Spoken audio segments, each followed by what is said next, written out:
Canada's first national museum in almost half a century has opened its doors in Winnipeg. The Canadian Museum for Human Rights is a world first. It's also a project that's been plagued by budget blowouts and controversy, and the criticism didn't end today. Cameron McIntosh has the details. Outside, it's glass and steel are shaped in the form of a dove wrapping its wings. Inside, state-of-the-art galleries depict the story of Canada and the world through the struggle for fairness and equality. We now declare open the Canadian Museum for Human Rights. 14 years in the making, this is the world's first human rights museum. At a time when ignorance, hatred, and oppression remain far too prevalent in the world, this museum is especially important. Outside of the opening ceremonies, demonstrations and protests. Long before ground was even broken here, this museum was controversial. Originally, it was the idea of the late media magnate Izzy Asper. We have to be a very vigilant people. From there, just about everything was contentious. Its location, on lands Aboriginals deemed sacred. Its design, its cost, tens of millions over budget, and especially its content. Questions over whose story to tell, from which perspective. Many ethnic groups expressed concerns. Even accusations as a national museum, the Harper government was meddling to make itself look good. A claim refuted today.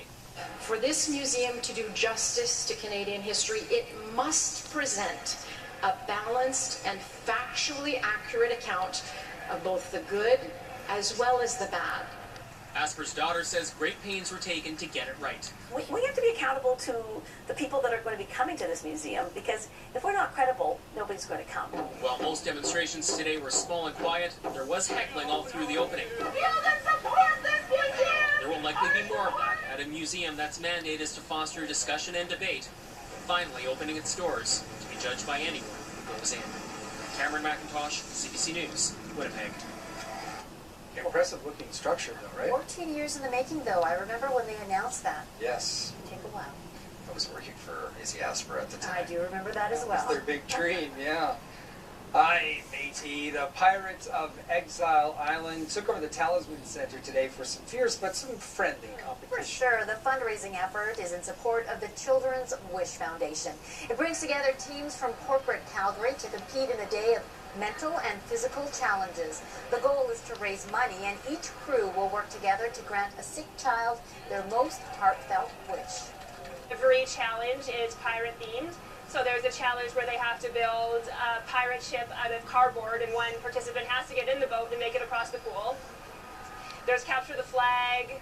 There is digging for treasure. Sounds like fun. It takes about $10,000, by the way, to make a Plagued by child's wish. controversy, and the criticism didn't end today. Cameron McIntosh has that story. Outside, its glass and steel are shaped in the form of a dove wrapping its wings. Inside, state-of-the-art galleries depict the struggle for fairness and equality in Canada and the world. We now declare open the Canadian Museum for Human Rights. A vision of understanding and tolerance, now a national statement. We must be willing to engage in Plagued by dialogue, to learn. controversy, and the criticism didn't end today. Cameron McIntosh has that story. Outside, its glass and steel are shaped in the form of a dove wrapping its wings.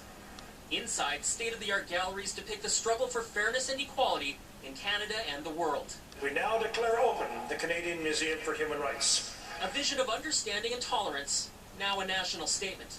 We must be willing to engage in dialogue, to learn, and to stand up for what is right and good. Outside of the opening ceremonies, demonstrations and protests. Long before ground was even broken here, this museum was controversial.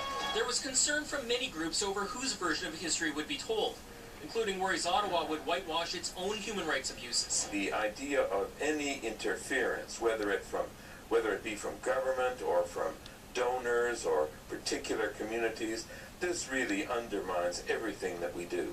For this museum to do justice to Canadian history, it must present a balanced and factually accurate account of both the good as well as the bad. The museum was the idea of the late media mogul Izzy Asper. We have to be a very vigilant people. He wanted it to be an architectural statement for his hometown, Winnipeg, but getting it built proved tough. Years late and at $351 million over budget.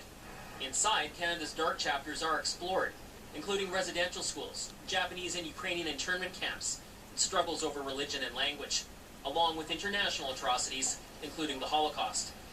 Most of it through interactive multimedia, while architecturally the theme moves from darkness to light and stories of rights won. This will be the new home of the Charter of Rights. Hopefully nobody will walk away not understanding our journey.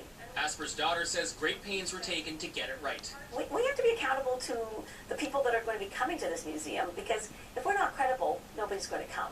Still, some feel left out. While their demonstrations were small, hecklers could be heard shouting down speakers.